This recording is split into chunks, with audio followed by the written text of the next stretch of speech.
started. Good evening. My name is Robin Muir. On behalf of the League of Women Voters of Kitsap, I want to welcome you to the Central Kitsap School Board Districts 3 and 4 virtual forum.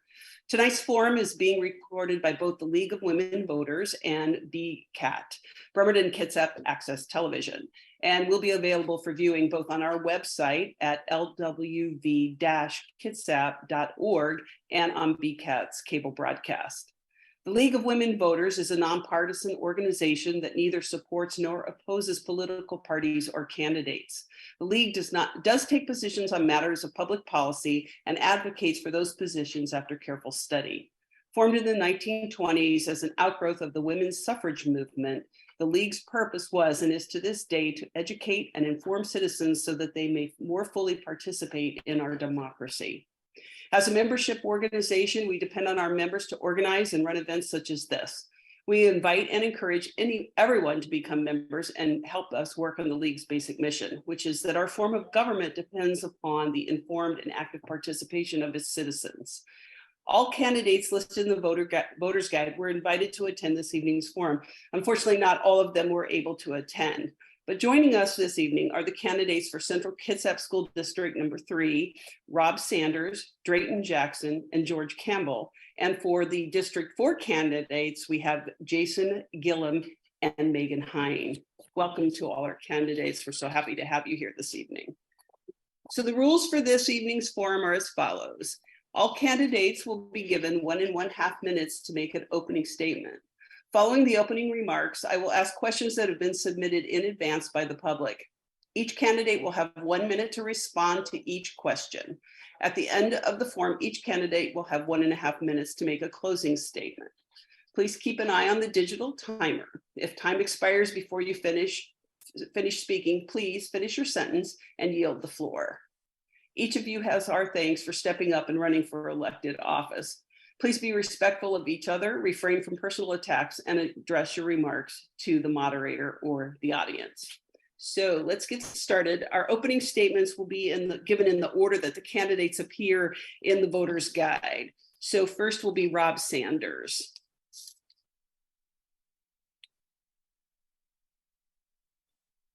Good evening. I'm happy to be here tonight and to have this opportunity to talk to everyone. I have lived in Bremerton-Kitsap County most of my life.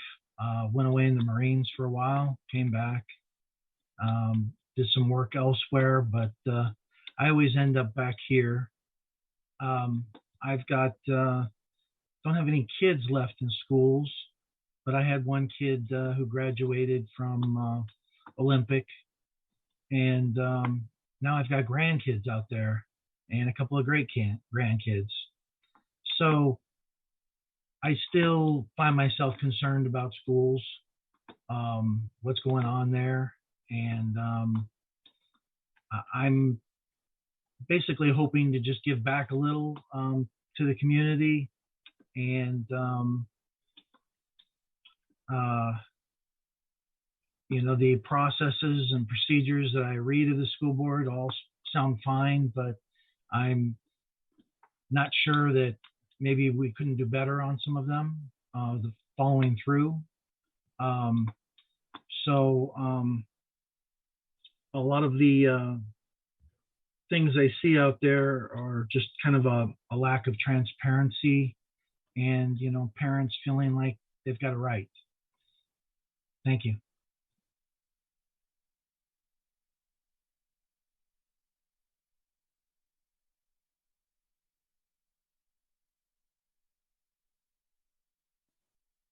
The pandemic phrase, right? You're muted. The next person to speak will be Drayton Jackson. Thank you. First, I want to thank the League of Women Voters for having this forum for us to speak. My name is Drayton Jackson, and I'm the current president of the Central Kitsap School Board. And when I got elected in 2019, I would have never thought about all the things that would transpire. I came to the board. I have 2 sons that are in the Central Kitsap School District, and there was issues that was going on, especially with students of color, that I wanted to bring up. And then got thrusted into everything that you see. So I sat and was part of being the legislative for WASDA, which is the statewide school board association. And now I serve as the FRN, which is the Federal Relations Chair for WASDA. And what that work allows me to do is to go and fight for our students, you know, in Washington, D.C., and allow some of our legislators and our senators know what we're doing. My purpose for running again is not just to hold the seat, but it's also to make sure that we are fighting for democracy and fighting for public education in a different way that we've never seen before in a long time. And I think that we're in that position where we need strong leaders, people that don't come with personal agendas, but people that come with agendas of the Constitution, people that come with agendas of the students and the people. So my reason for running again is to finish the work that has started and the work that we need to do for our children and to move our future forward. Thank you. Next will be George Campbell. Good evening. My name is George Campbell. I've never been in politics, yet a lot of the parents and everybody out there know me. I've been in Kitsap for 31 years now. I've done everything from coaching at the local college to coaching at the junior high schools. I've been on various different boards and everything else. They asked me to run because they know I'm not a politician and I don't like politics. I don't go for either side, but I am for kids. Everything I do is for kids. I set up soccer camps. I make sure all this nice stuff for kids goes on. I participate in the junior rodeos. I participate in eventing. I participate and put on soccer camps. I'm just tired of seeing politics from both sides in. I'm more straight down the line independent. I want to see the schools become schools again, teaching our kids and allowing the kids to be kids and have fun. I do not tolerate any type of bullying of anything. I am married to an Asian wife. Again, been in Kitsap County for 31 years. I had 2 kids go through the CK district, and I have 6 grandkids currently in the district. So the reason for me voting is just to bring it back to the school. I want to make sure everything's transparent, and I want to make sure the kids are being kids, the teachers are being teachers, and we're teaching our kids education. Thank you for having me, and I appreciate you putting on this forum. You're welcome. Thank you. Next will be Jason Gilham.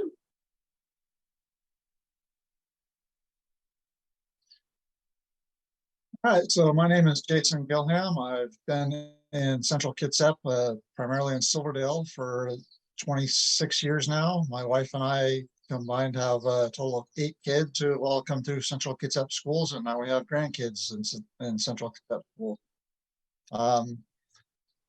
We've seen a lot of things in the national media of divisiveness and people arguing over what should and shouldn't be taught and how different things are. And we've seen it on the local level for various issues that are going on. And on social media and things around town. And one of our daughters is actually a teacher at one of Central Kitsap schools. We're hearing a lot of, I guess, infighting and dispute over the 2 sides of various issues that on the very much extremes and not wanting to see the other side.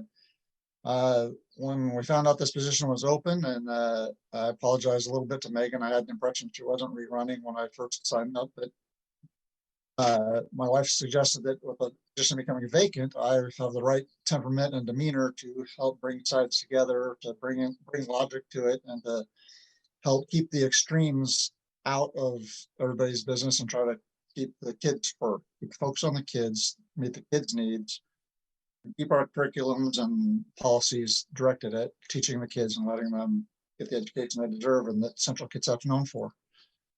Thank you.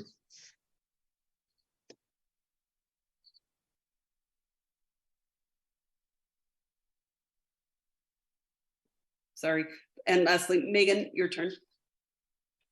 Thank you, League of Women Voters, for hosting this forum. Thank you to my fellow candidates for your willingness to campaign for this office, and thank you to the community members who are watching for your civic engagement. My name is Meghan Hein, and I am your current Central Kitsap School Board Director for District 4. Our district's success matters to me personally. My 3 elementary-age kids will attend Central Kitsap School District for years to come.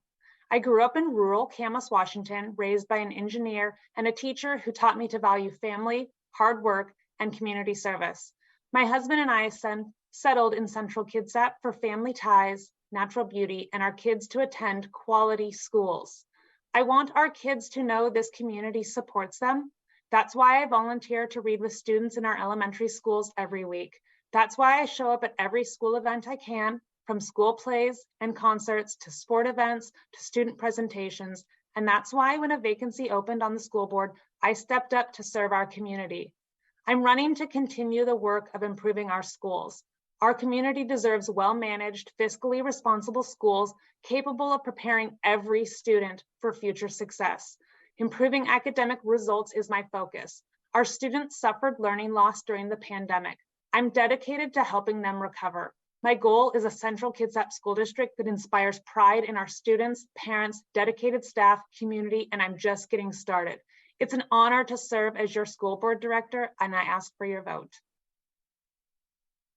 Thank you. All right, we're going to move on to our questions. Our questions for tonight's forum have been submitted by the public in advance on the league's website. Because of the time constraints, we probably won't get to all the questions that were submitted because there were well over 30. So we're going to do the best we can with the ones we've got. So hopefully we cover all the topics that people are interested in. First question is, what was great about your own education and what could have been better? And the first person to answer will be Drayton Jackson. And for the future, we will be rotating who goes first on each question. So Drayton, you are first. Thank you. For me, one of the greatest things that I learned in public education and growing up in Brooklyn, Brownsville, one of the roughest neighborhoods in New York City, was that I had opportunity. I had chances. In my neighborhood, I didn't see teachers that looked like me until I got to junior high school. And it was in near where I saw teachers that said, hey, you can do better than what your community is. You can do better than what your surrounding is. And that stuck with me all the way too. And it made me just realize that, you know, the ability for a teacher to impact a child is so powerful. We saw that during the pandemic when a lot of our teachers stepped up, even though they went remote. A lot of our teachers were encouraging to a lot of our students that were struggling. And it wasn't just about the students, it was also about the families. So for me, one of the things that public education has taught me was that I always have a chance. I always have a place that I can be in society. And it's been one of the greatest things that have led me to be a leader today. Thank you. Next is George Campbell. I have a unique situation. I was actually brought up under the German school system. I was a military kid, so I came up first through the German school system and then moved into the DoD school system. And so I was always brought up under academics and fun. The one thing they taught me in those systems is to be a kid, but to also learn. Education was very important over there when you're overseas, but also being a kid was fun. So we participated in a lot of activities. I was a member of the soccer team. I was also a nerd. So I was also a member of the chess club. I did very well there. And those are some of the things I'd like to bring to Central Kitsap, is I'd like to bring the education back to where we do focus on the education. And then we focus on making sure that the arts and sports are covered and bring it back to the children. I want to see the children thrive again. I know that the United States in general is falling behind in education, and I want to see that come back up to where it used to be. I want to see it come up to that high level. I want to focus on the teachers, the students, and bring it back. Outside agendas, I'm not for. I'm for education and children. Thank you. Thank you. The next one is Jason Gilham. I'm sorry. Gilham or Gilham, either one's fine. I grew up in Southern California mountains, a community called Big Bear. Most of you have probably heard of. So it's fairly small. My graduating class was about 150. So I feel like I got a really good education. I think they did it pretty well. The school was big enough to give us some variety for the size of the community we had. But it was, you know, it was in Southern California. It wasn't perplexed by many of the big city problems that a lot of schools face.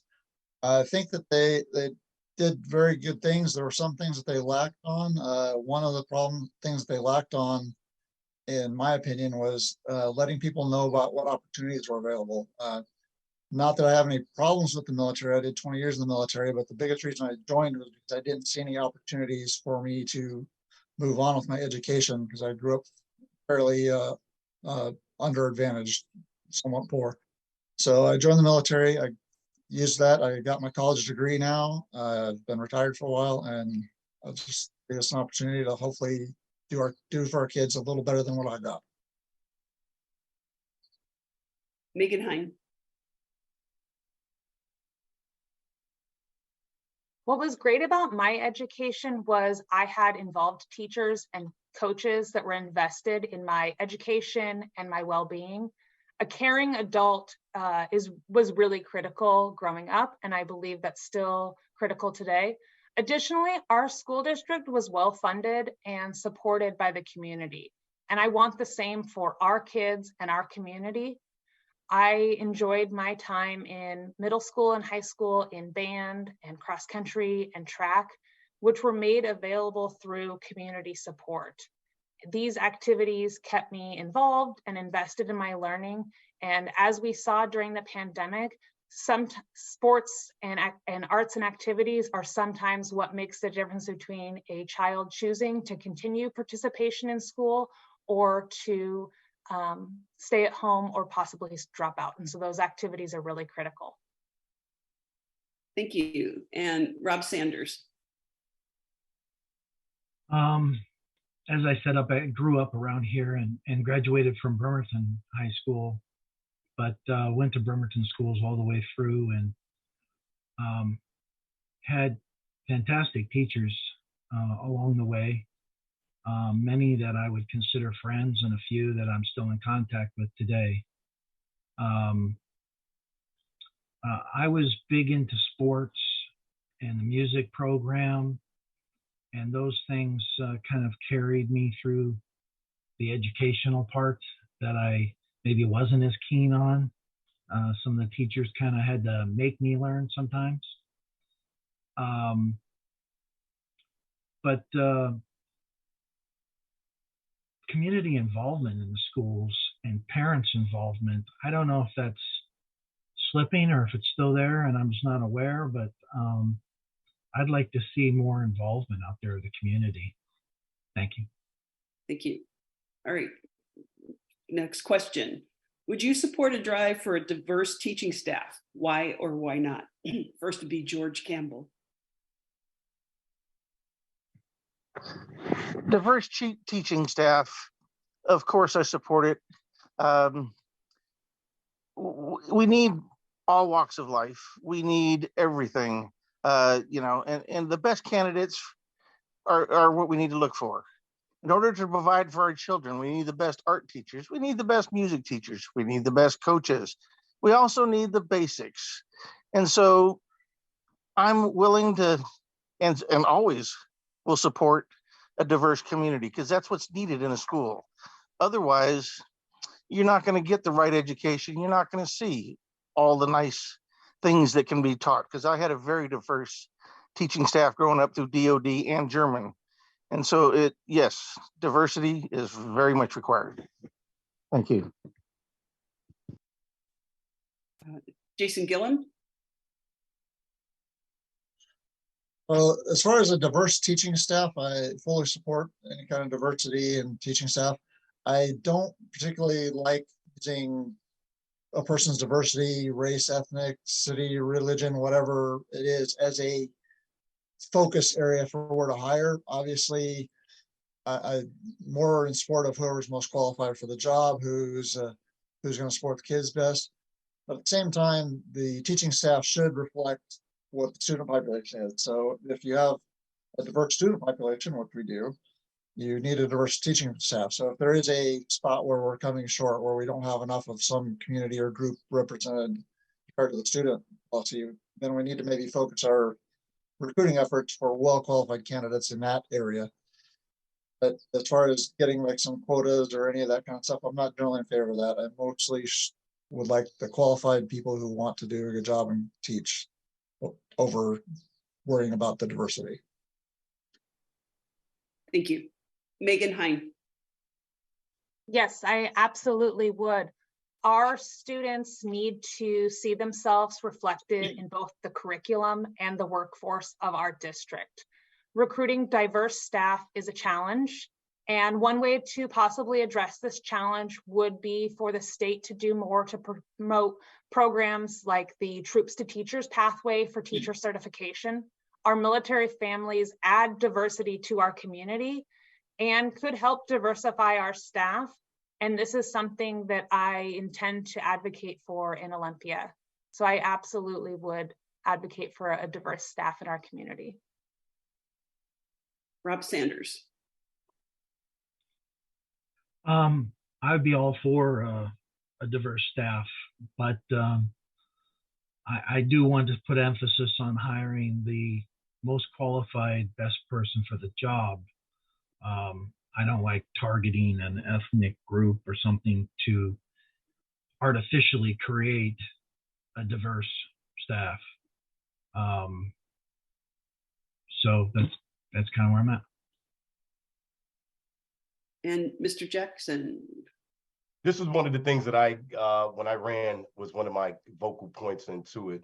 And I think when we look back at 2021-22, we were 4.8% Asian, 3.4% Black, 1.5% our natives, and our teacher population was less than 4% of that represented that. Studies always show that when you have teachers and staff that look like the students that it represents in there, they learn better, they feel more safe, they feel comfortable. The one thing in Central Kitsap School District that we have tried to do, and as you know, making sure that we did it earnestly, was go after teachers that are qualified, but teachers that also look like our native families that are there, our families that come from our Latin families that are growing. So that has to be something that is very, very pushed, because if our student population is growing to that, we want to make a belonging space for our students to have that. And we need teachers, administrators, and we need staff to look like them as well. Thank you. All right, next question. Can you provide examples of policies or practices you would support to promote equity in areas such as resource allocation, student support services, and academic programs? And this, I believe the questioner is looking at equity as opposed to equality. So the first person will be Jason. Can you repeat that question one more time? I'd be happy to. Yes. Can you provide examples of policies or practices you would support to promote equity in areas such as resource allocation, student support services and academic programs? Let's try it again. Can you provide examples of policies or practices you would support to promote equity in areas such as resource allocation, student support services, and academic programs? I don't have any specific policies in mind for those areas. It's not an area that I had honestly given a whole lot of specific thought to. Obviously, the different programs and things do need to be supported, and so whatever funding allocations or resource allocations that they need to support providing the services, I would be supportive of. But as far as a policy, other than what we currently have, I don't have anything to add to that at the moment. If it's something that somebody sees or brings up that there's a need to change or look at, I will certainly be happy to look at it and come up with it. You know? Thank you. Meghan? Part of welcoming all students is celebrating the many different abilities and identities within our district. Helping our students in our community understand that embracing diversity is not about guilt or division. It's about celebrating the creativity of humanity and the richness of our cultures. Equity is not about taking something from one student to give it to another. It is about giving everyone what they need to succeed. Our policies are written to protect everyone, regardless of race, gender identity, sexual orientation, or religious beliefs. When our policies are challenged, we call for an independent investigation so that we can have the information needed to rectify any wrongs. Thank you, Meghan. Rob Sanders, please. I'm all for equal distribution towards anything, and sharing before all. The current board policies and whatnot, I find some of them vague and open to interpretation. So I guess I would want to clean that up so that it's not an interpretation, but a plain reading of something, and everybody gets the same result when they read it.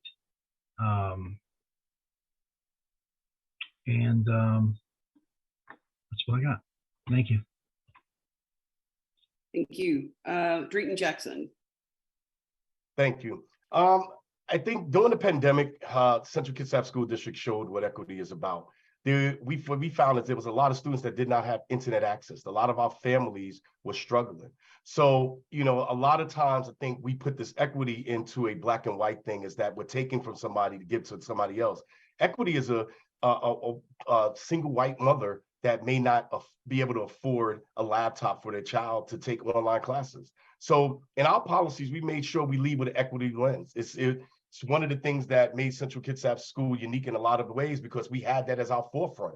So during the pandemic, we showed our policies moved into place to make sure that everybody got served. We had teachers that did not have internet that we had to serve. So when we talk about equity, we're talking about making sure that everybody is met where they're at, what they need in order to make sure that they have what they need to succeed. And I think that that's where our policies, we have done that. Can we get better? Of course, but we lead with equity lens to make sure that everybody has what they need. Thank you. And George Campbell. I guess I took the question a different way because I've seen it in the past and everything else. But the way I see the equity thing is with the students. You have the smart ones, you have the arts, you have the bands, you have the sports. And I've seen in the past where certain programs were given more. It doesn't matter what color, creed, or anything else, or all that stuff. 100% correct about equity. We need to make sure that everybody, the smart students, are taken care of. I know Central Kitsap has had some of the best. The art students need to be taken care of. The music students, the sports. We can't just focus on, because I've seen a school district before that has focused so much on football that everybody else took a back seat. So when it comes to financial equity, I see that we need to support everyone and where they stand. Thank you. Thank you. Next question. What are your preferred guidelines for the selection of books and other content for school libraries and classrooms? Meghan, you are first.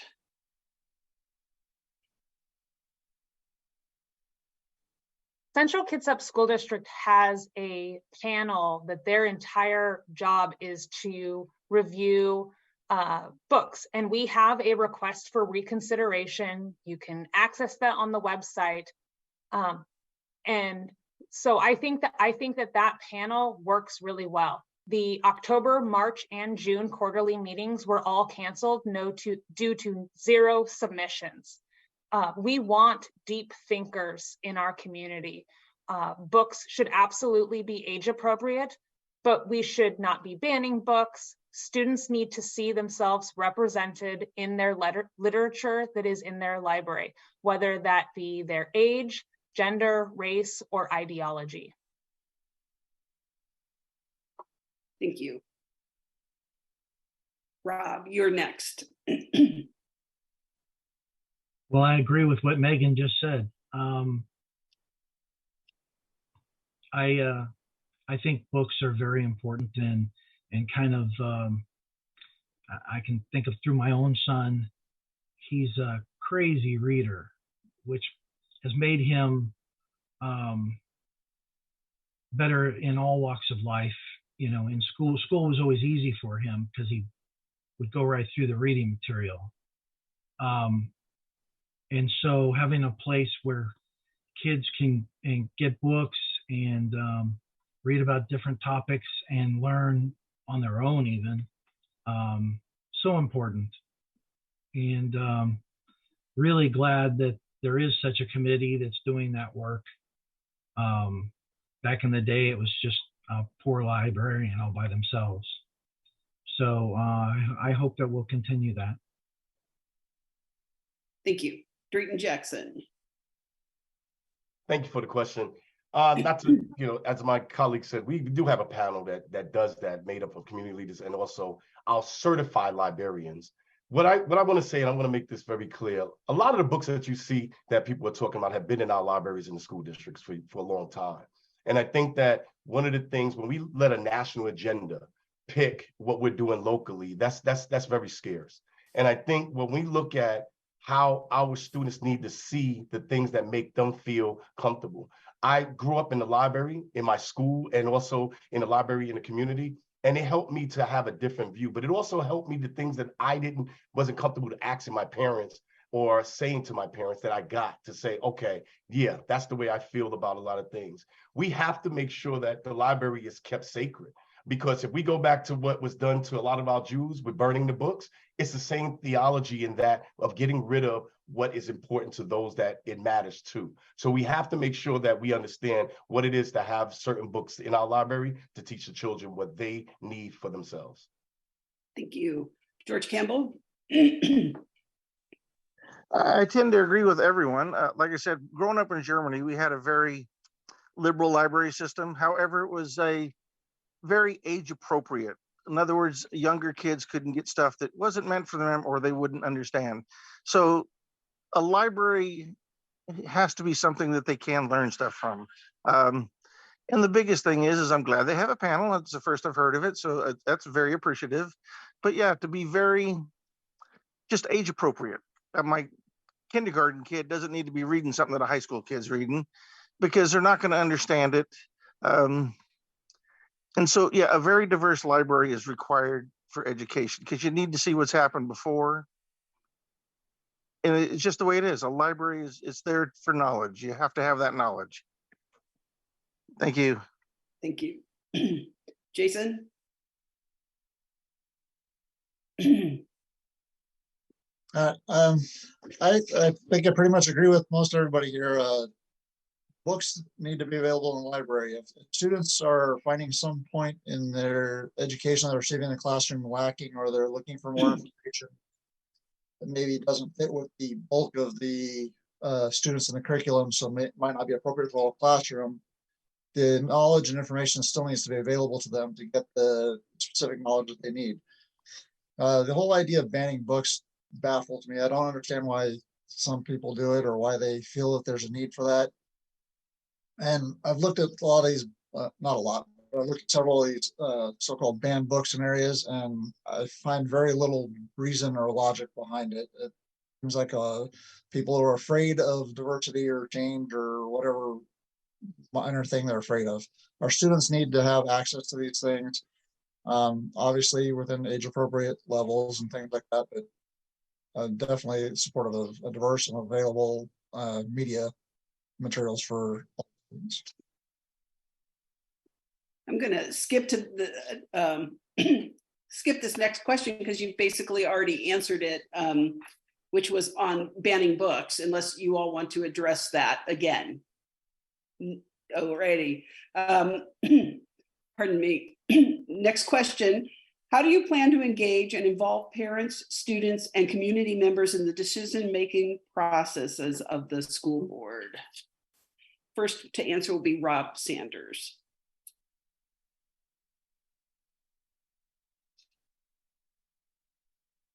Where's Rob? Rob, I think you're on mute. Sorry. I'm assuming that quarterly or whatever email goes out from the schools about what's going on, but it's kind of high level and whatnot. So I think maybe a blog or something that parents can access and get additional information, outside of what going to ckschools.com tells you. And just trying to get that one-on-one level. I know in my own neighborhood and whatnot, I talk to people every day, and so we share. But a lot of parents don't have that. And I'd like to create that atmosphere where there's kind of a one-on-one with their school board. Thank you. Drayton Jackson. Thank you for that. I mean, Central Kitsap School District has already done this.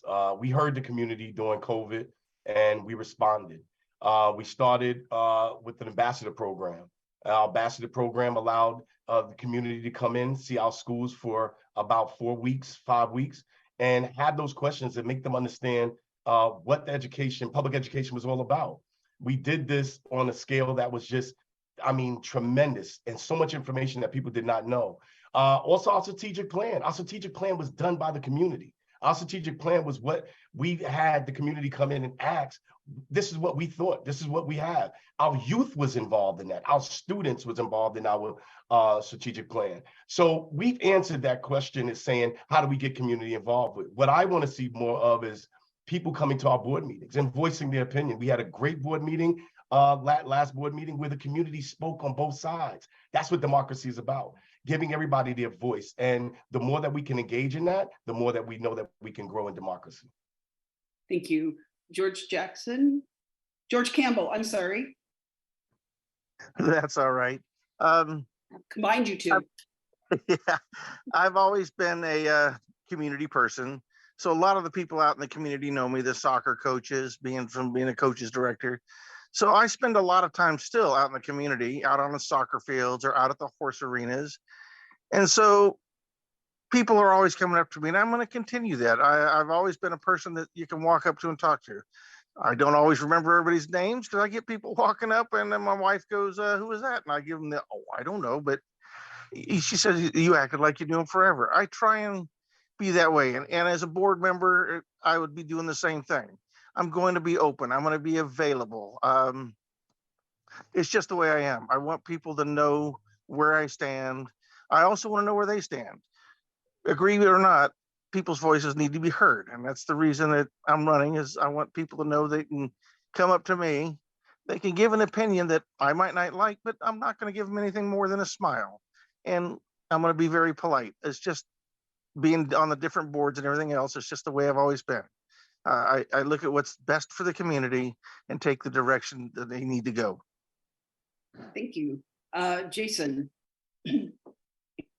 So I think that the Central Kitsap School Board and the school district are fairly transparent for the parents and community members that want to know what's going on. The information's out there, it's available. There's newsletters sent out. The board meetings, for the most part, are open. The records, the website, it's all there for the parents that want it. Any parents that are saying that it's not transparent, I would be interested in knowing what they're finding that they're having trouble getting information on. I haven't been the most active at times, but whenever there's something that comes up in the school district and I'm wondering what's going on, I can usually find it fairly quickly, going online or talking to other people that I know are involved. And so the information is there for those that want it.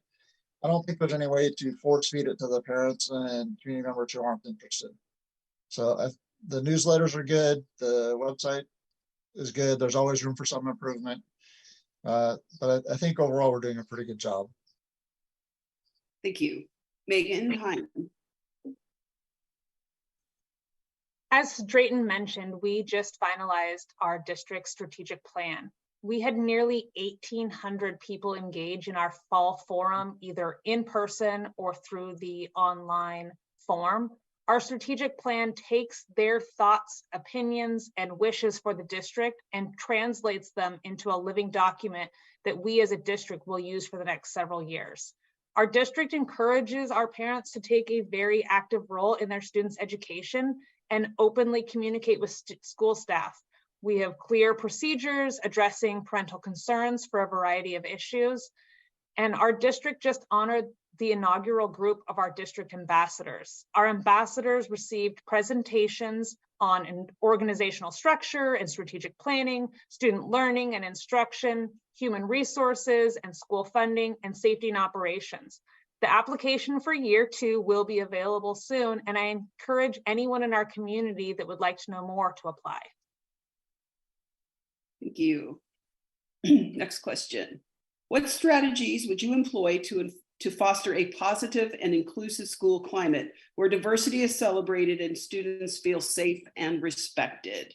George Campbell, you're first. No, I'm sorry, Drayton Jackson, you're first.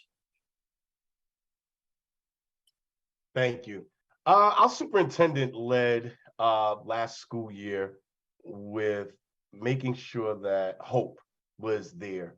And, you know, understanding what hope is all about. Belonging is so important to making sure that our schools is there. One of the things, being the president of the school board, I was able to go into all of our schools and listen to the students. And that's one of the things that they said, that they want a more belonging school. They don't want the politics involved. And I think what we have to really deal with is making sure that that atmosphere fits everybody. It goes back to having teachers, staff, and administrators that look like our students. But then also, the students don't want to run from the hard conversations. I think we're not giving our students enough credit to say that they are strong enough to know the type of things that they want. And if we could take that listening ear and say, what do they want? From cheer clubs to different clubs and different things that they want to do, togetherness. Cahalia, did a thing where everybody's together. Those are the things that make a belonging school, and those are the things that we've already started to do. Thank you. George Campbell. I agree with Drayton, sorry if I mispronounce it, but yeah, it's just exactly that. We need to take it to the students. We need to listen to the students. We also need to listen to the teachers. We need to make sure that everybody's on the same page. The schools need to be schools. It needs to be someplace that people look forward to going to. I know when I went to school, even though I traveled a lot, I always look forward to school, making new friends, being accepted. It was one of the biggest things, was being accepted. You're the new kid on the block. We have a lot of that in the Central Kitsap. I want to make sure that everybody's accepted, because we do have a lot of transient students having a large military area. So we want to make sure the military students feel welcome. We want to make sure anybody that moves into the area feels welcome, because they're going to come from all walks of life, all parts of the country, and maybe even other countries. And so we need to make sure that our schools meet the needs of our students. Thank you. Thank you. Jason Gilham. Diversity and inclusion is absolutely necessary in our schools. The students need to be able to voice their opinions and have their voices heard. Some of that has led to some controversy, I understand, recently. I think it was, if not mistaken, at Cahalia recently, that during the beginning of Pride Month, you had students wearing "there's only two gender" shirts. I think that if you allow one side of a issue, you have to allow the other side, as long as the students are able to voice their opinions without being offensive to each other, without making others feel like they aren't welcome or anything like that.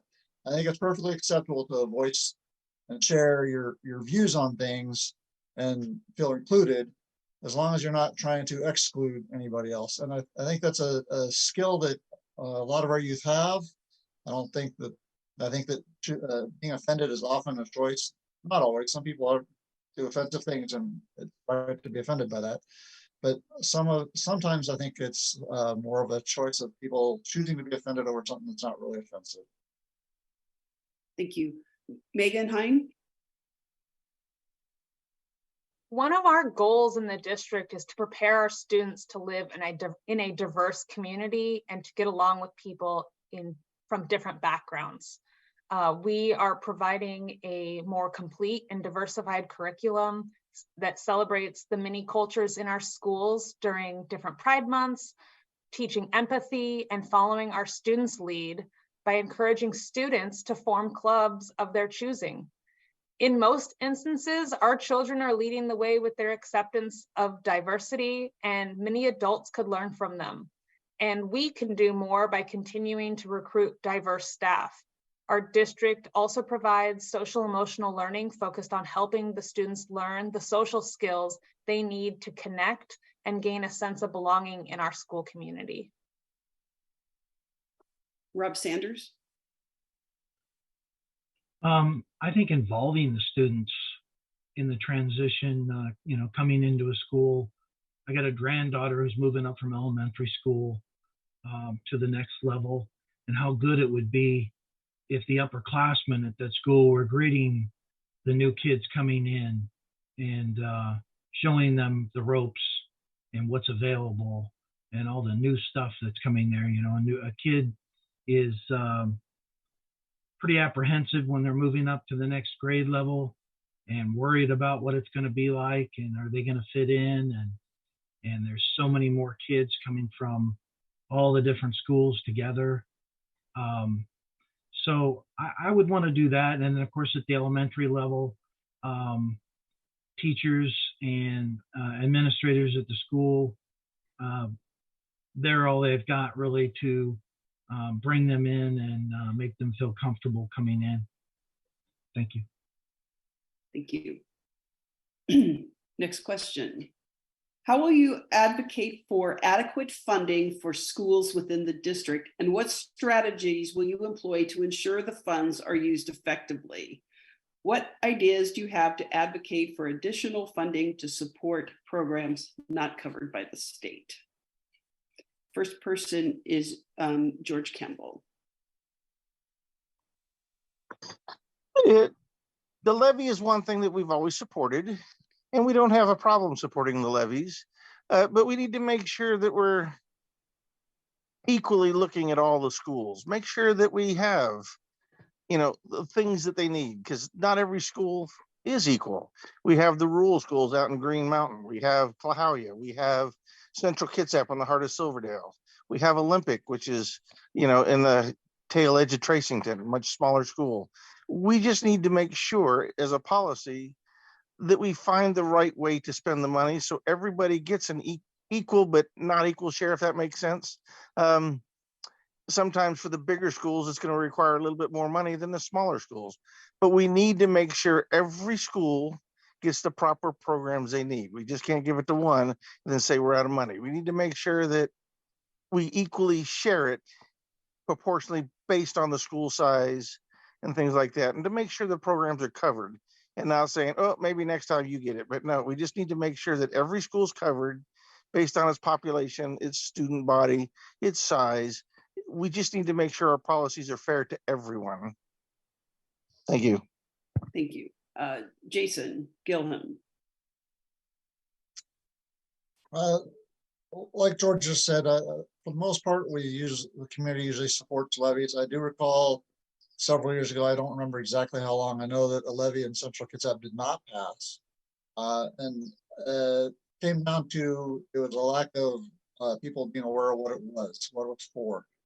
So in with the voter season and stuff, when levies are out there, people obviously don't want to spend more money, or even sometimes just maintain the same amount if the opportunity for levies falling off. So transparency is necessary, and like I said before, we're transparent for those that want it, but for the voters who may not be following what's going on with the school around election time, it's probably important to send out, hey, here's what the new levy is going to be about, and here's why, and here's what the change is and what it's for. And I think that the district's gotten better at that over the years. There's always room for improvement, like anything, but getting the funding for the schools comes down to making sure the voters understand what funding's for. Thank you. Meghan Hein. Our levy does pick up a good portion of the funding that does not come from the state. And our levy allows us to offer smaller class sizes, arts, athletics, and several other extracurriculars.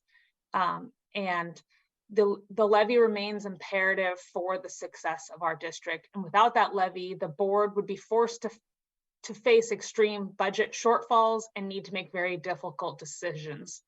Advocacy is also a critical part of being a board director. In the last year, I have traveled to Olympia to advocate for transportation funding and funding for special populations, and to Washington, D.C. to advocate for federal impact aid to cover our lost tax base from our federally connected student population. And this also includes the increased number of special education students that we receive from the Navy. Central Kitsap is an exceptional family district, which means that the Navy members can remain here so that their children can receive the extra care they may need in order to complete their education.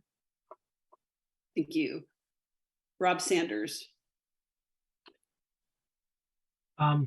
Transparency. Big deal. How the district is spending my taxpayer money I would want them spending it like I spend money. So if a nice car for me is $30,000 or something, I wouldn't expect the district to spend $60,000 on a car. You know, it's kind of like the stories of the government buying a $10,000 toilet seat. They've got to spend our money wisely, and the public's got to know that the district has their back. As far as funding, actually Central Kitsap is well funded if you look at the other school districts and stuff around the state. I think we need to monitor that money. Thank you. Thank you. And Drayton Jackson. Thank you. I like my colleague Meghan Hein has said, there's very different funding mechanisms. One of the biggest things is that if we look at our levy, we stayed at $1.50, $1.50. If you look around our neighboring districts, everybody's above $1.50. And we did that because we wanted to respect the community and make sure that we didn't put more of a heavy burden on the community. But there's also other funding mechanisms that a lot of people don't understand. I think one of the biggest misconceptions is where's funding. The McCleary decision for our state, we're the only state with a constitution that says we have to fund education. And our state has done a very, very poor job of doing that as much as they can. So as much as we say levy, there's other resources that we have. And like my colleague Meghan Hein said, we go to federal, the DC, and impact aid impacts everything that we do. We make sure that we talk to our legislators and let them know that we have. So there's more funding mechanisms, but the transparency that we have, our district has done 10 times better than anybody. And if you look at all of the neighboring districts, we have fared much better because our business department has done a great job on making sure that our finances were done the correct way. Thank you. Well, we're going to continue on with the levy issue here. As the 2022 district levy effort demonstrated, most opponents argued there is plenty of state funding for schools. The state only funds basic education under the law. As such, levies are required to provide services not funded by the state. The Central Kitsap District levy provides for a host of programs from arts and athletics to libraries and technology to additional special education needs to safety and security in the schools. Did you vote for the levy in 2022? Why or why not? And if not, if you did not support the levy, would you eliminate these programs? And the first person is Jason Gilham. So I did support the levy. I've supported just about every levy that we've had for the school district. I do think education is very important. I think our, as well funded as Central Kitsap is, there's always room to fund more for schools. There's a lot of things that we can reduce funding on in the state that aren't school related. Our students need to come first, and studies have shown that students have access to the various other programs, arts, music, things like that. They tend to fare better overall in school. So even though those programs may be considered extracurricular and not necessary for the basic standard education, there have been several studies, and I could look them up if anybody's really curious, that show that students that get those programs do better overall. They do better in schools, and in my opinion, they do better in life. They're more well-rounded. And I think we need to continue to support those programs. Thank you. Meghan Hein? Yes, I overwhelmingly supported the last levy. For a number of reasons. One, I appreciate that my children are in classes that are a smaller class size. I like the additional arts and athletics. Currently, Central Kitsap does not charge their athletes fees to pay sports. And so part of our levy funds covers those football players or basketball players or track, runners and throwers. They don't have to pay anything to participate in those sports. And the state only funds districts under the prototypical model, and we staff our district at a better ratio than what the legislature will pay. So we have to come up with that extra funding in order to staff our district outside of the prototypical model. And so I did vote for the levy, and I will vote for the next one. Rob Sanders. I supported the levy. I think when money gets hard to come by, creative solutions have to come forth, and eventually, when you wind through it, maybe something's got to get cut or cut down, or I don't know. There are a lot of different funding mechanisms that can be put in place. When I was in school, yeah, football players or people in sports, they had to pay fees and things in order to play. I always felt bad because that's not equal to everyone. Maybe some of these parents can't afford that. I know just the equipment, football cleats and whatnot are very expensive. And so I like CK's funding of everything. Thank you. Thank you. Drayton Jackson. Superintendent and myself, with the last levy, we went around and talked to people one-on-one. We met with community leaders, we met with business leaders, and we explained them. Anybody that says do not support the levy hates children. I'm just going to say it right out, because the things that the levy enrich and give to our students, like George Campbell said, sports and everything, these are important things. And that's what the levy helps. But what we're missing is this: special education is by law. And we fall very short in supporting our special education students and parents and families because it's not funded. So when we talk about taking funds away from public education, we're talking about our families that need this funding, because the services that are given to our special needs children, this is important. A lot of our parents suffer from that because we have people that give a narrative that we're not doing the things that we're supposed to do, and we are. So I think when we look at funding, I overwhelmingly supported our levy and made sure that my neighbors did as well by giving them the clarity. So we have to make sure that what is the narrative that we're listening, and the transparency is always open, because our books are open to the public, because it's the community's money. Thank you. And George Campbell. I've supported every levy that's ever come through. I've also, like I said, I'm a good listener. And I've listened to people, because I know this last levy was dicey. It was very dicey. And it took a little bit, even on my part, to get some of my neighbors to support it. They have kids. And one of the things they told me, and I don't understand why, and I want to make sure that doesn't happen again, whether I'm voted or not, is communication. A lot of them said they weren't getting the answers that they wanted. And I don't know why they were saying that. It's one of the reasons they got me to run is I want to make sure that our kids are supported, having 6 grandkids in. And like Drayton said, I do have a child in the special education program, and that's very dear to my heart. And so we're always going to support the education system, and we want to make sure that the special education is taken care of, because that requires a lot of work. It requires special teachers. It requires a dedicated staff. So the big thing with me and the levies is, yes, I'm going to support it. And I'm going to try and find out why we had so much difficulty this last levy. Why it was so dicey, because in the past, it's always been overwhelming. And so I'm always going to support the levies. I'm always going to support the children. And I'm also going to try and find out why we had so much difficulty with that last levy. Time is up. Thank you. Thank you. Okay, switching gears. What are your thoughts about ways to address the learning loss resulting from the 2 years of COVID? First would be Meghan Hein.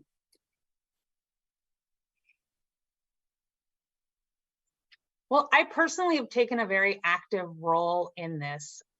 In the last year, I have volunteered for the Readers Are Leaders program, and they collect volunteers and they assign them to a 3rd grade classroom to read with 3rd graders that maybe need just a little extra help. One of the metrics that predicts graduation is being able to read by 3rd grade. Before 3rd grade, you're learning to read. At 3rd grade, you need to be able to read in order to learn your curriculum. And so I've taken a really active role in reading with students. And this last year, I read in 3 different elementary schools, 4 students for each school for the entire year, because that was something that I could do to ensure that we were making progress for these third graders that unfortunately left kindergarten, maybe not knowing how to read, and went into pandemic education, and they struggled mightily without the ability to read. Thank you. Rob Sanders. Yeah, I'll second what was just said. My wife volunteers for the third grade, or did volunteer for the third grade reading program at the elementary school closest to us. And those are great kids that I'm sure they all missed the opportunity to have that one-on-one with someone reading. Not sure that they got that at home or not.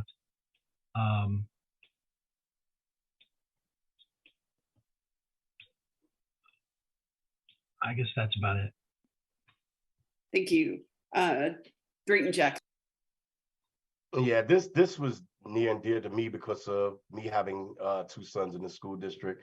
And I think a lot of it was also our mental health issues that we brought in counselors to deal with as well. That was a key component, I think. Peninsula Community Health that helped us in our schools to do counseling with a lot of our students that were suffering from that. And then I think we put in a lot of extra. I'll give our teachers so much credit because there was teachers that would help students. We created spaces where teachers can help students one-on-one if they needed that extra time and extra help. And we also did, for the last 2 years, a lot of summer learning to allow our students to catch up. So we have a lot of work to do. We're not going to see the effects until years later, and we're still understanding it better. But we know health and well-being is key to it. The wellness of our mental health of our children is important to this. And I think it's going to take everybody, community, but it's also going to take us supporting their families to make sure that families have the support that they need to also help with us helping their children to get back.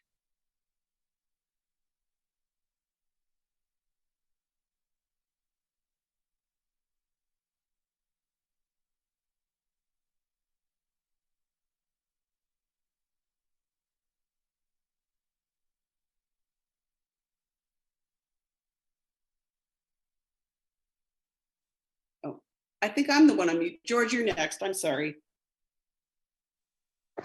I agree with everybody so far. It's going to take a while to bring us back.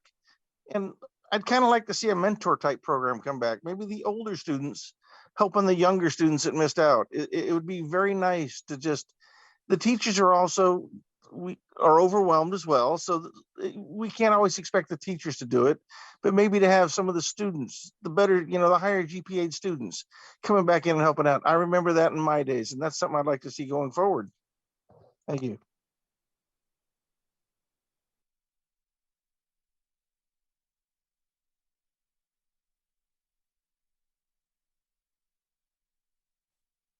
Jason is next. There was definitely a learning loss during COVID. And I think that the parents that were heavily involved in their students probably suffered that a lot less than the parents that tend to be hands-off with their children. As far as ways to make that up, it's going to be very difficult. It's going to have to be in the classroom level, the teachers identifying the students that maybe need extra help, the school board and parents and community supporting the students that need more help. As far as a policy, as far as how to help them catch up, the only thing that I can think of offhand is maybe the students that struggle, maybe provide them, especially over summertime on the loss, maybe some kind of workbook or something that maybe they're not getting at home, something that they can, some kind of motivation or incentive for them to complete that so they don't drop any more behind. There's always a lag during summer, and some students, they definitely come back in the fall behind where they were when they left in the spring. And I think minimizing that might be the best opportunity we have to make up for the lost time during COVID and the things that we lost during that time.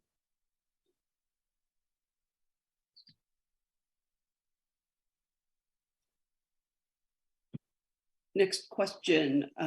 There are parents concerned that their parental rights are not being taken into consideration. What would you say to these parents? First to answer is Rob Sanders. Well, I can tell you that firsthand, I've had parents tell me that. They didn't feel listened to. They don't feel listened to at the 1 or 2 times they get an opportunity for 3 minutes to talk to the school board, and they walk away, I don't know what kind of answers they get after speaking to the school board, or if they get nothing. You know, it goes back to that communication back and forth, and if it's not there, they're going to feel that way. So I would want the schools to follow their own policy, really, and get back with the parents if they've got a complaint. If they're not complaining, well, nobody's going to know. They're talking to their neighbor or somebody. Thank you. Thank you. Drayton Jackson? Thank you. We made sure that we were very transparent with parents. And I know how a lot of parents feel with thinking that, you know, the rhetoric of, you know, we're taking their students away.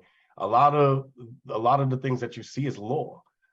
Students have rights too, you know, children have rights too. And I think we've been very transparent. We answer every question back. Our superintendent has done a great job of making sure that we respond to everything. I think the misconception is that in my email box, I get tons of emails. And it's just making sure that we answer back to people truthfully and getting the true facts of what is there. So when parents say that, I always like to know, where is it coming from? And a lot of the parents, and I'll be very, very truthful, parents that I've spoken to that have said that, and then once you got back in touch with them and explained the issue that they have, they've said, oh, thank you for answering my question. So we've done that. I just think that people don't understand the amount of overwhelming emails that we get from the overall district in making sure that we answer those questions from everybody, but get back to everybody in a timely manner so that they feel heard. Thank you. George Campbell. I think Drayton's correct. He's probably overwhelmed with emails. And the thing that I'd try and fix is maybe just generalize and say, hey, look, we're working on it. We heard your question. Give a quick response and say we heard it. Give us a little time to research it and get back. The more communication is better. I've had to deal with that at the level with the associations with soccer and soccer clubs and disputes and things like that. And you can't give an answer right away. It has to be thought out, and it has to be a good answer. But the one thing we did know is we acknowledged them. We said, we got it. Please give us a little time. We'll get back to you. From the parents that I've talked to, that's what they're not getting. Once they get the answer, they're appreciative of it. But it's when they don't get the answer, get something right away, is when they get frustrated. So that's one of the things I'd like to see change, is acknowledge the question. It doesn't necessarily get an answer, but acknowledge and communicate. That's my philosophy. Thank you. Jason? Well, I've heard some complaints about parents feeling like their rights aren't heard, and they seem to, from my point of view anyway, stem from 2 main areas that I've heard it from. And one of them is the sex education program that I believe the state passed recently, where they're changing the sexual education curriculum throughout school ages. And the other one would be on the transgender rights and those kinds of things. As far as the sex education situation on that, I think that the parents' rights, I think they're worried about some of the things they're seeing and hearing on social media that aren't accurate. I think our teachers are trying to teach age-appropriate, correct materials for the right age groups. I think they're doing a pretty good job of that. I think the parents are just panicking over some of the things that they see that are maybe more real world life realistic versus what the clinical thing that they grew up with. As far as the trans rights and the gender affirmation stuff, I have mixed feelings on it, and I don't really have a basis to make a decision without looking into that further. But I don't think parents' rights are being usurped as much as they may feel like they are at times, and they just need to be aware of that. Thank you. Meghan, Hein? We encourage our parents to take a very active role in their students' education and openly communicate with school staff and the school board. We have a variety of panels that parents and community members can get involved in, ranging from our district ambassador program to curriculum panels, And also open and honest communication with board members is always welcomed. It's also helpful for parents to take their concerns to the source and start by contacting the school staff member who can most directly address the issue. We respond to community members who speak to the board. However, community members who come and speak to us about issues outside our district or outside of the board's purview is not necessarily something we can address.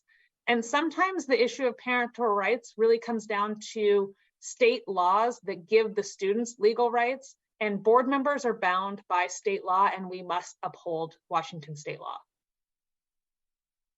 Thank you. Let's see here. And I think this will be our last question for the evening. How would you address the mental health and well-being of students, as well as provide support for students who have experienced trauma? And the first to answer will be Drayton Jackson. Thank you for this question. As I stated before, we partnered with Peninsula Community Health, and they did a wonderful job in coming in and allowing not only just our students to have a space to do that, but to also help them to understand what they're feeling. We also did this for our teachers. We offered a lot of the web counseling for our teachers to go through as well. So we addressed that issue with making sure that we partnered with people that can help that, but then also understanding the whole child. And what that means is that our teachers have to be diligent in making sure that our families are taken care of as well. Because if the home is not taken care of and support is not there for them, then we're doing an injustice for the student, because we're taking care of them in our district, but then we're sending them home to something that's not supported. So we look at the whole child and try to make sure that we are supporting them in various ways. But then it's also our community. We have community partners like KCR. We have other community partners that we want to make sure that we have that relationship with, that we can send students to make sure that they get that outside help outside of the district as well. Thank you. George Campbell. I'm not an expert in this field, but mental health is definitely an issue that needs to be looked at. And the big thing is to make sure the child's heard, not ignored. So completely agree with Drayton. We need to make sure that the children are heard. We need to look at the backstories. I completely agree. I see a lot of it, and just make sure nobody's ignored. Find out the why. Why is we having a difficulty? Is it because of bullying? Is it because of sexual identification? Whatever the case may be, we need to listen to our children. We need to make sure we have the support for our children. And that's just the way it is. I like I said, I don't know how to answer with all the programs there because I haven't seen it and don't know it, but we definitely need to support it. We need to see it, and we need to catch it before it becomes into a violent situation. Thank you. Jason Gilham. Mental health of our students is critical. And in today's day and age, with social media influences, with the diversity and the political environments, the bullying of various kinds, mental health has become more and more of an issue with our students. I'm not sure, but if the schools haven't amped up the counseling available from what it was historically, I'd like to see some more counseling available. I'd also like to make sure the students have well advertised knowledge of where the safe spaces are for certain whatever issues, if they got some issue. And that might come back to diversity and the student teachers and staff looking like or being like the students are. They need to have somebody they know they can talk to about whatever issues they're experiencing, so they can have that safe space to express themselves and maybe get any help that they may need, even if they aren't getting that at home, or especially if they aren't getting that at home. So. Thank you. Meghan Hein. I think this comes down to safety and security, which is an issue I hear concern about in our community. Safety and security includes both hard and soft measures. Hard measures include the physical and building safety of our buildings and our person. Soft measures include the social and emotional support our district provides to help our students feel connection and belonging in their school community. After tragedies, a common refrain is that we need to focus on mental health. And I would like our community to understand that's what social emotional learning is. Social emotional learning teaches our students the skills they need to set goals. manage their stress and behavior, and form healthy connections with others. Students who gain these skills have more academic success and are less vulnerable to isolation, rejection, and bullying. Thank you. And Rob Sanders. I like that counseling and things are available for the students. I don't like that parents aren't more involved there when can be. Anytime an organization of any kind is keeping secrets or telling students to keep secrets from their parents, I can't be in favor of that. I understand there are situations where maybe a student doesn't have a good home life or there's something going on at home. And that's kind of outside of what I'm talking about. I also understand about HIPAA laws and all that. I work with it every day. But parents need to be aware of what's going on with their kid. And if their kid is having some kind of a problem, I wouldn't want to find out 3 months later that my kid was getting counseling and I knew nothing about it, and then something happened. Thank you. Thank you. All right. Each candidate will now have 1.5 minutes to make a closing statement. First to go will be George Campbell. Not a whole lot to say. Just I hope you get your vote. Again, I'm the neutral old guy. I want to make sure that our kids are taught, they're kept safe, and that we have a place to go to. I remember the days of Central Kitsap when my daughter and son both went. Amazing programs. I'd like to see us back in that statue again. I want to see all the parents communicating again. I want to see a levy was a thing where it was nothing. You know, getting an 80, 90% pass rate on a levy was nothing because of the communication. So my goal is, if I get your vote, is I'm going to give you that communication that you've been asking for. I'm going to be very open and give you the information you need. Thank you. Thank you. Jason Gilham. So one of the things that I heard complaints about when I first was considering possibly running for the school board was that I honestly didn't attend any school board meetings where this happened, so I may be misinformed. I was hearing that a lot of some of the school board meetings were being somewhat overrun with parents on the extreme left and right of various views, trying to be heard over the other side, and it was causing such it was causing such a problem that the school board was having difficulty getting anything accomplished at their meetings other than trying to listen to parents and their concerns.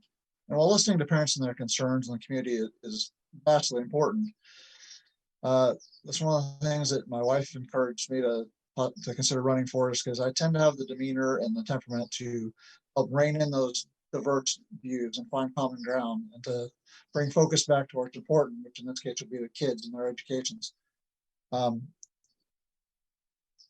So that being said, I think that I have the right temperament for the job. I think I have the right demeanor, and I've got leadership skills from my past military and post-military life. And I think that would be beneficial to the school board if I get elected. And if I get elected, I will do my best to bring those skills and to help bring people together and support our kids in the best way possible. Thank you. Meghan Hein. Thank you again to the League of Women Voters for organizing this event, and to Mr. Gilham for participating.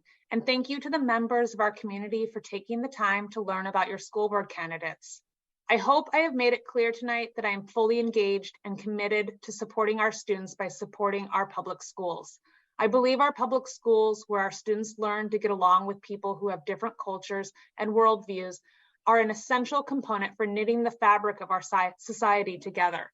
In addition to volunteering and serving on the school board, I demonstrate my commitment to public schools by keeping my kids in them.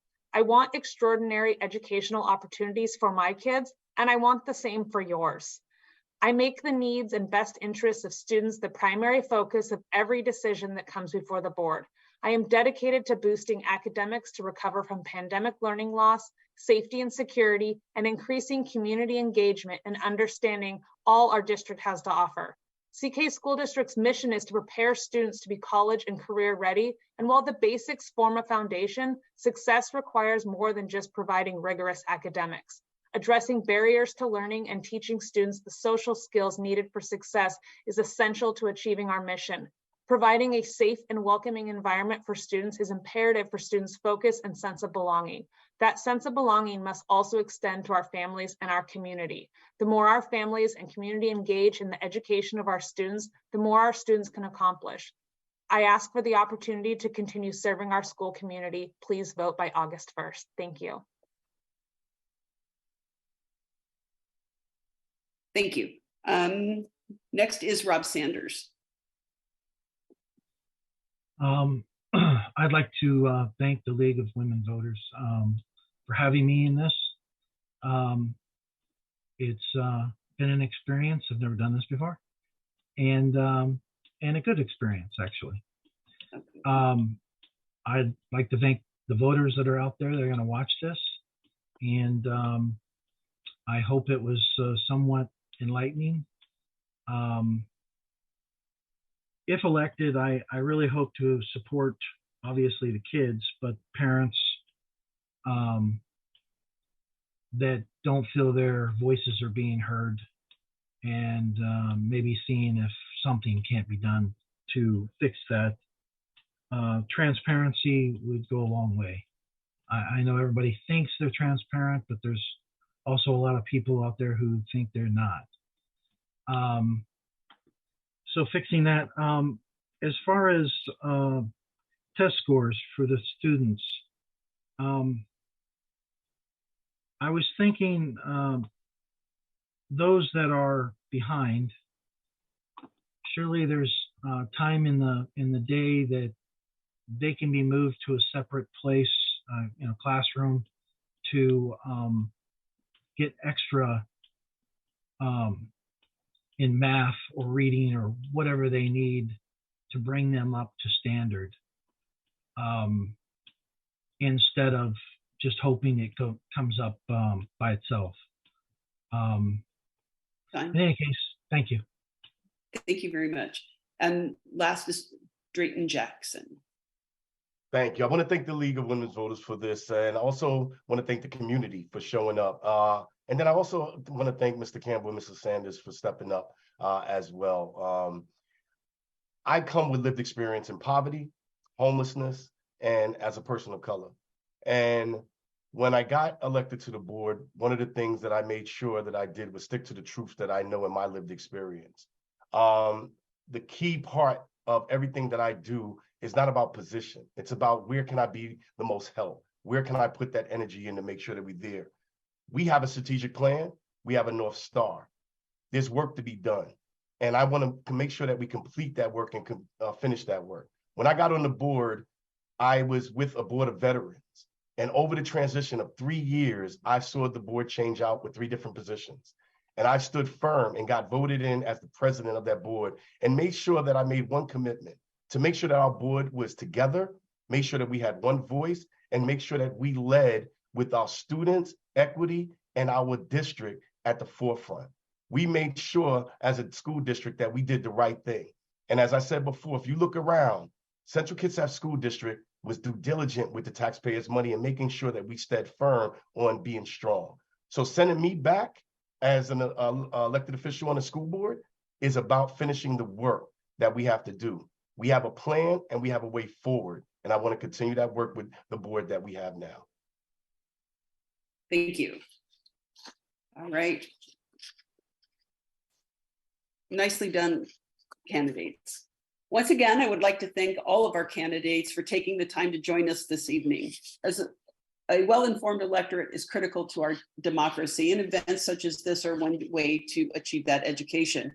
The primary election is August 1st. Ballots should be mailed by July 14th, so that's from the auditor's office, and need to be returned to a ballot box or postmarked by August 1st.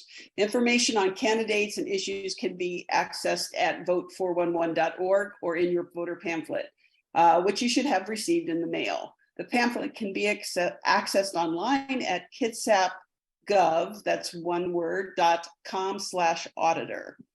And on behalf of the League of Women Voters of Kitsap, I would like to encourage everyone to vote. And you all have a good evening. Thank you.